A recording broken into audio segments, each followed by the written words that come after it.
राम प्रसाद जी की पत्नी को कैंसर हो गया तो बहू ने सास ससुर को ऊपर टीन वाले कमरे में भेज दिया और बोली कि बीमारी मेरे बच्चों के लिए हानिकारक साबित हो सकती है।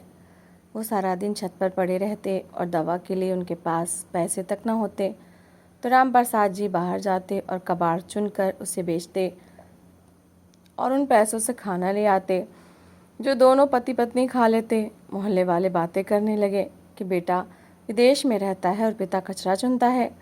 बहू ने ससुर को बहुत मारा कि हमारी इज्जत का कचरा कर रहे हो।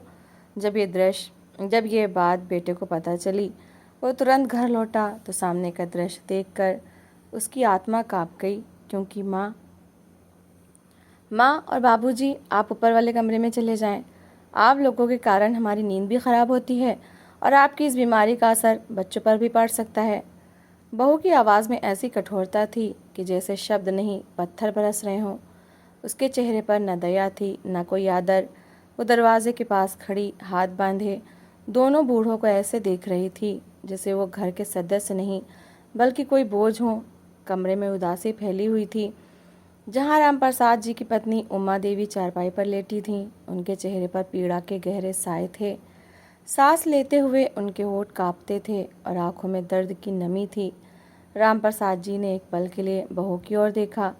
उनकी आंखों में हैरानी और बेबसी थी, जैसे वो समझ ही न पा रहे हों कि ये सब उनके अपने घर में हो रहा है। उन्होंने धीमी आवाज़ में कहा, बहू, यहाँ हमें सुविधा रहती है, ऊपर तो बहुत गर्मी है और तुम्हारी सास की तबीयत भी ठीक नहीं रहती, वो वहाँ कैसे रहेंगी। बहू तंजिया हंसी हंसी जैसे उनकी बात का कोई महत्व ही ना हो। उसने लापरवाही से कंधे उचकाए और कहा, मुझे इससे कोई मतलब नहीं है। मुझे अपने बच्चों का ख्याल रखना है। अगर उन्हें कुछ हो गया तो कौन जिम्मेदार होगा। आप लोग ऊपर चले जाएं, यही ठीक है। राम प्रसाद जी की पत्नी ने कमज़ोर आवाज़ में कुछ कहना चाहा, मगर शब्द गले में ही अटक गए। उन्होंने अपने पति की ओर देखा, जैसे उनसे ही सहारा मांग रही हो। उनकी आंखों में खामोश विनती थी कि शायद वो इस अत्याचार को रोक लें, मगर राम प्रसाद जी के पास शब्द नहीं थे। उनके हाथ काँप रहे थे और दिल किसी अनजाने डर से भरा हुआ था। बहू ने और इंतज़ार करना ठीक न समझा। उसने नौकर को आवाज़ दी और कहा, इनका सामान ऊपर ले जाओ और अभी के अभी, और हाँ, जल्दी करो, मुझे ये सब ख़त्म करना है। उसके स्वर में आदेश था और आंखों में निर्दयता थी। नौकर कुछ हिचकिचाया, मगर बहू के कठोर व्यवहार को देखकर खामोशी से चारपाई के पास आया और सामान उठाने लगा। राम प्रसाद जी एक और खड़े ये सब देख रहे थे। उनके दिल में जैसे कुछ टूट रहा था। वो चाहते थे कि कुछ कहें, मगर ज़ुबान जिसे साथ छोड़ गई थी। उमा देवी को उठाने के लिए जब नौकर आगे बढ़ा तो उन्होंने फ़ौरन हाथ बढ़ाकर अपनी पत्नी को सहारा दिया और बड़ी सावधानी से उन्हें बिठाया। अपनी पत्नी की हल्की कराह सुनकर उनका दिल काँप उठा। सीढ़ियों की ओर बढ़ते हुए हर कदम जैसे उनके लिए परीक्षा बन गया था। ऊपर जाने वाली तंग सीढ़ियाँ उनकी पत्नी के लिए किसी सज़ा से कम न थीं।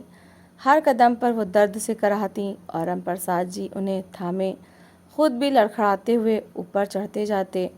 नीचे बहू खड़ी लापरवाही से ये दृश्य देख रही थी, जैसे उसे इससे कोई फ़र्क ही न पड़ता हो।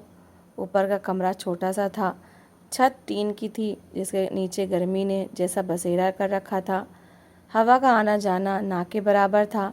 कमरे में घुसते ही घुटन महसूस होती थी। राम प्रसाद जी ने इधर उधर नज़र दौड़ाई और एक गहरी सांस ली, मगर वो सांस भी बोझिल हो गई। उमा देवी को चारपाई पर लिटाते हुए उन्होंने अपने आंसू रोकने की कोशिश की।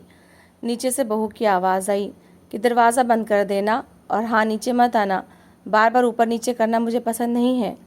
उसकी आवाज़ में ऐसा अजनबीपन था जैसे वो किसी पराये से बात कर रही हो। राम प्रसाद जी ने खामोशी से दरवाज़ा बंद कर दिया और अपनी पत्नी के पास आकर बैठ गए। कमरे में सन्नाटा छा गया। सिर्फ उनकी पत्नी की हल्की सिसकियाँ और सांसों की आवाज़ सुनाई दे रही थी। बाहर सूरज की तपन टीन की छत को तपा रही थी, जिसकी गर्मी अंदर तक उतरकर उनके शरीर को जला रही थी। उन्होंने धीरे से अपनी पत्नी का हाथ थामा। वो हाथ ठंडा और कमज़ोर था, जैसे ज़िंदगी की रोशनी धीरे धीरे ख़त्म हो रही हो। उन्होंने धीरे से कहा, धीरज रखो, सब ठीक हो जाएगा। मगर खुद उनके दिल में कोई उम्मीद नहीं थी। नीचे से बच्चों के हंसने की आवाज़ें आ रही थीं। ज़िंदगी अपनी रफ्तार से चल रही थी, मगर इस छोटे से कमरे में समय जैसे रुक गया था। यहाँ सिर्फ दर्द था, बेबसी थी और एक ऐसा सन्नाटा था जो दिल को चीरता था। कुछ देर बाद राम प्रसाद जी खिड़की के पास जाकर खड़े हो गए। वहाँ से उन्हें आसमान का एक छोटा सा टुकड़ा नज़र आ रहा था। उन्होंने उस ओर देखा जिससे वहाँ से कोई मदद आएगी, मगर आसमान भी आज खामोश था। उमा देवी ने धीमी आवाज़ में उन्हें पुकारा। वो फ़ौरन उसके पास आए। उन्होंने मुश्किल से कहा, हमें यहाँ क्यों भेज दिया? राम प्रसाद जी ने उनके सिर पर हाथ रखा और मुस्कुराकर कहा, कुछ दिन की बात है, सब ठीक हो जाएगा। मगर उनकी आंखों की नमी उनके झूठ की गवाही दे रही थी।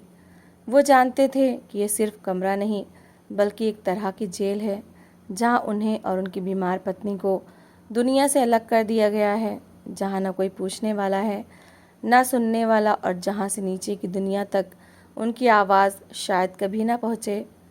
ऊपर वाले कमरे में आने के बाद जैसे सब कुछ बदल गया था।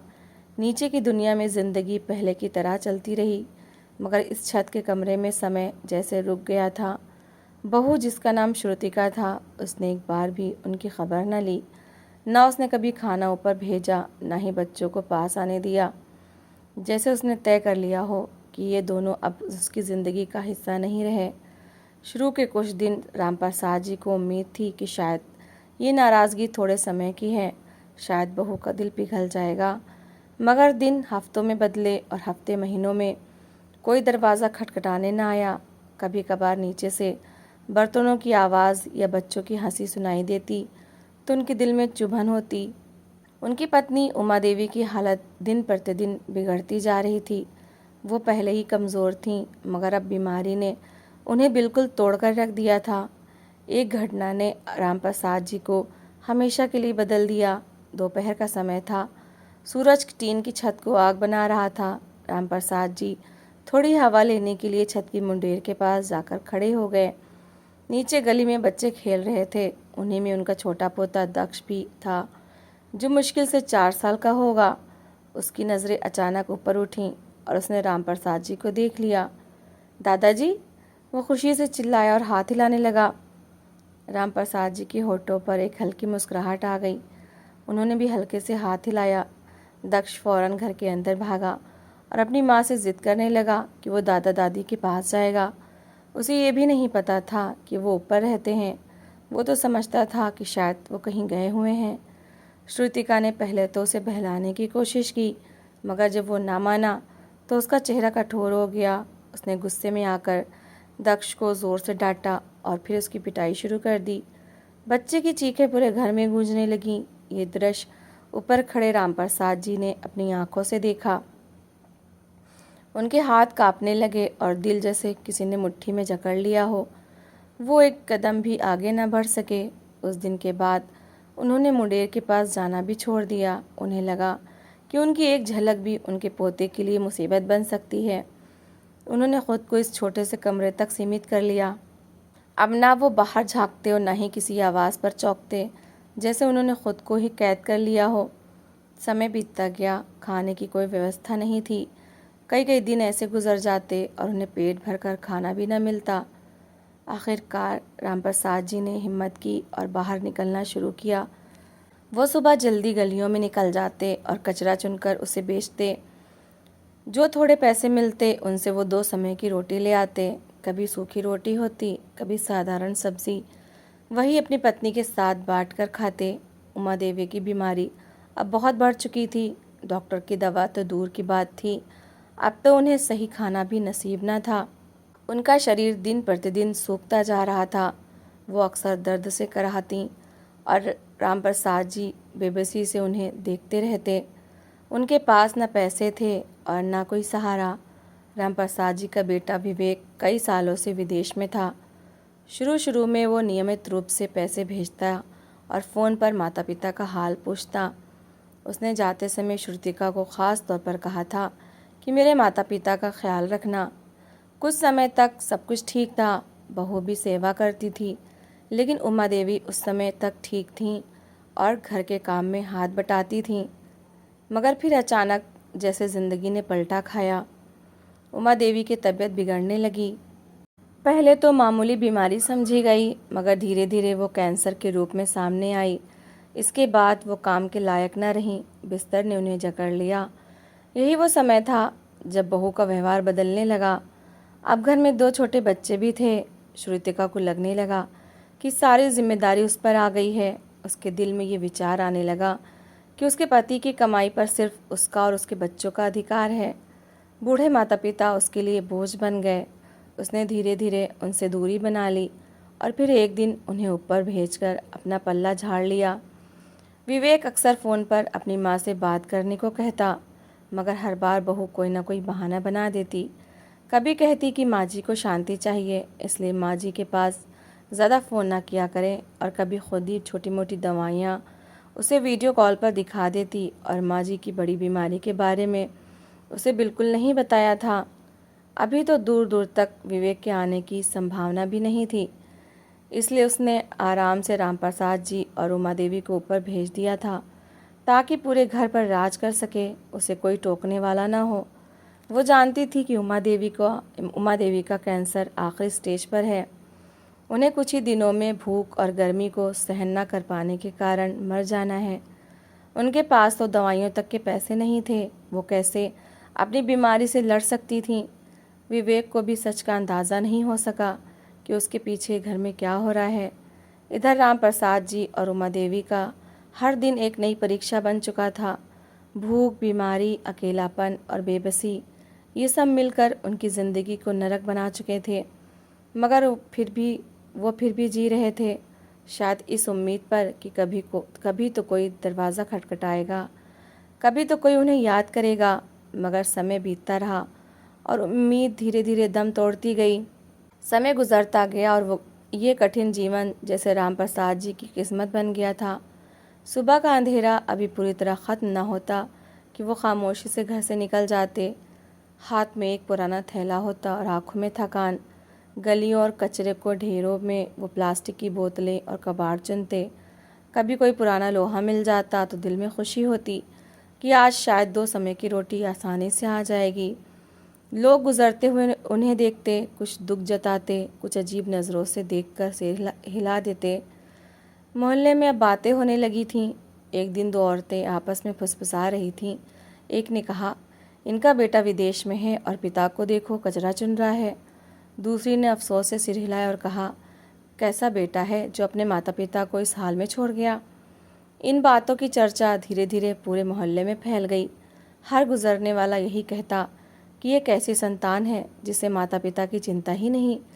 यही बातें एक दिन श्रुतिका के कानों तक भी पहुंच गईं। वो दरवाजे के पास खड़ी थी।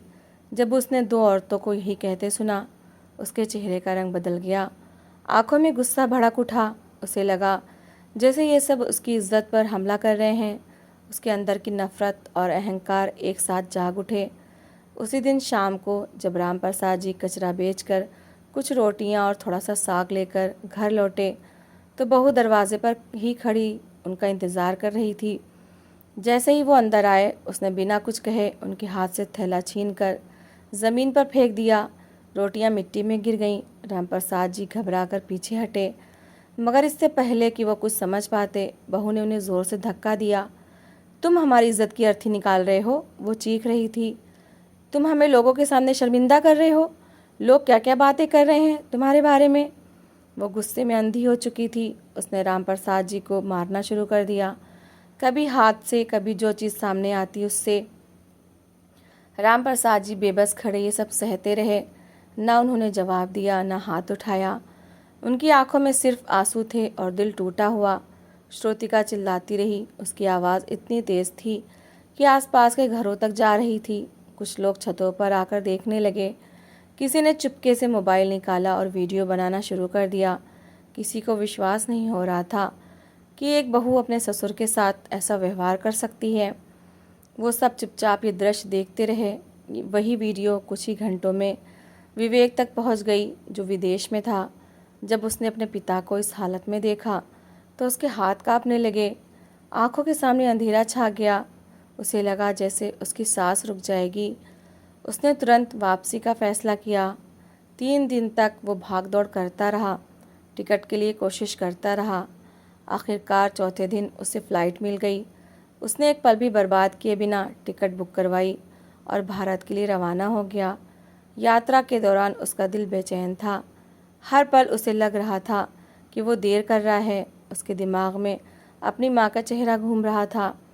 पिता की बेबसी आंखों के सामने थी। वो खुद को कोस रहा था कि क्यों उसने सब कुछ अपनी पत्नी के भरोसे छोड़ दिया, क्यों उसने कभी सच जानने की कोशिश नहीं की। जब वो घर पहुंचा तो दरवाजे के बाहर सन्नाटा था। अंदर गया तो आंगन में लोगों की भीड़ थी। उसके कदम एकदम रुक गए, दिल ज़ोर से धड़कने लगा। उसने आगे बढ़कर देखा तो उसकी माँ उमा देवी की अर्थी तैयार थी। सफ़ेद चादर में लिपटी वो हमेशा के लिए शांत हो चुकी थी। ये देखकर उसके पैरों के नीचे से ज़मीन निकल गई। वो वहीं ज़मीन पर बैठ गया, आंखों से आंसू बहने लगे। उसने अपनी माँ के चेहरे से कपड़ा हटाया और फूट फूट कर रोने लगा। माँ, मुझे माफ़ कर दो, मैं देर से आया। वो बार बार यही कहता रहा, मगर अब सुनने वाला कोई न था। आरती उठी तो विवेक ने खुद आगे बढ़कर कंधा दिया। हर कदम पर उसका दिल टूट रहा था। शमशान तक का रास्ता उसे सदियों का सफ़र लग रहा था। अंतिम संस्कार के बाद वो काफ़ी देर वहीं बैठा रहा, जैसे उसकी दुनिया ख़त्म हो गई हो। घर वापस आया तो राम प्रसाद जी एक कोने में बैठे थे। उनकी हालत देखकर दिल और टूट गया। वो बिल्कुल बिखर चुके थे, चेहरा पीला था, आंखें खाली थीं। विवेक ने आगे बढ़कर उन्हें सहारा दिया और अपने गले लगा लिया। दोनों पिता पुत्र देर तक रोते रहे। उसी समय श्रुतिका सामने आई। उसके चेहरे पर घबराहट थी, मगर आंखों में अब भी वही अहंकार था। विवेक ने उसे देखा तो उसका गुस्सा फट पड़ा। वो तेज़ी से उसके पास गया और एक के बाद एक 2-3 थप्पड़ उसके चेहरे पर जड़ दिए। श्रुतिका लड़खड़ा गई। निकल जा मेरे घर से, विवेक की आवाज़ गूंज उठी। तुमने मेरे माता पिता के साथ जो किया है उसकी कोई माफ़ी नहीं है। जाओ और सारी ज़िंदगी अकेले गुजारो। अपने बच्चों के लिए तरसो जैसे मेरे माता पिता तरसते रहे। श्रुतिका कुछ कहना चाहती थी, मगर शब्द साथ न दे सके। उसका अहंकार टूट चुका था, आंखों में डर और पछतावा था, मगर अब बहुत देर हो चुकी थी। उसने विवेक से बहुत माफ़ी मांगी, मगर विवेक ने मुंह मोड़ लिया और बच्चों को अपने साथ लगा लिया। वो खाली हाथ वो धीरे धीरे दरवाजे की ओर बढ़ी और घर से निकल गई। घर में एक अजीब सी खामोशी छा गई। विवेक ने अपने पिता का हाथ पकड़ा और उन्हें अंदर ले गया। अब वो जान चुका था कि माता पिता की कदर क्या होती है, मगर ये एहसास बहुत देर से आया था। समय ने अपना फैसला सुना दिया था। सच यही है कि इंसान जो बोता है वही काटता है। श्रुतिका को भी अपने किए का फल इसी दुनिया में मिल गया था और राम प्रसाद जी के दिल में रह जाने वाला दुख शायद कभी ख़त्म ना हो सके। घर के अंदर वो पल एक अजीब सी खामोशी ले आया था। विवेक अभी भी अपने पिता के पास बैठा हुआ था, जो दीवार से टिके किसी खाली शरीर की तरह लग रहे थे। उनके हाथ ठंडे थे और आंखें लगातार एक ही जगह पर जमी हुई थीं, जैसे वो अब किसी चीज़ को देखने या समझने की ताकत ही नहीं रखते थे। विवेक बार बार उनके हाथ को दबाता, मगर राम प्रसाद जी बिना किसी जवाब के सिर्फ सांस ले रहे थे।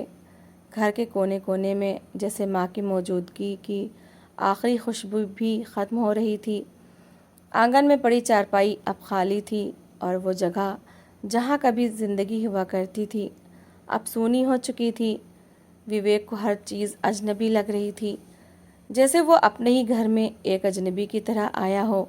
कुछ देर बाद मोहल्ले वाले भी धीरे धीरे जाने लगे। सबके चेहरों पर दुख था, मगर साथ ही एक संतोष भी कि शायद न्याय हो गया है। लेकिन घर के अंदर कोई संतोष नहीं था। वहाँ सिर्फ टूटे हुए दिल थे और वो खामोशी थी जो चीखों से ज़्यादा भारी होती है। राम प्रसाद जी ने धीरे से आंखें बंद की और जैसे खुद से ही बोले कि सब कुछ ख़त्म हो गया है। विवेक ने उनके सिर पर हाथ रखा और पहली बार उसे एहसास हुआ कि पैसा और दूरी कभी माता पिता का विकल्प नहीं हो सकते। ये एहसास उसके अंदर किसी घाव की तरह उतर गया था, जो शायद सारी ज़िंदगी नहीं भरेगा। राम प्रसाद जी भी ये सोच रहे थे कि उसी पल उनके दोनों पोते आकर दाएं बाएं बैठ गए और उन्हें लगा जैसे तपती धूप से वो ठंडी छाँव में आ गए हों। अब उन्हें अपनी ज़िंदगी गुजारने के लिए यही सहारा काफ़ी था। तो दोस्तों, इस कहानी को लेकर आपकी क्या राय है, कमेंट बॉक्स में ज़रूर बताएं। और अगर आपको हमारी आज की कहानी अच्छी लगी हो तो प्लीज़ इसे लाइक ज़रूर करें। अगर आपने अभी तक हमारे चैनल को सब्सक्राइब नहीं किया तो ज़रूर कर लीजिए। तो मिलते हैं ऐसी ही एक और मोटिवेशनल कहानी के साथ। Thanks for watching.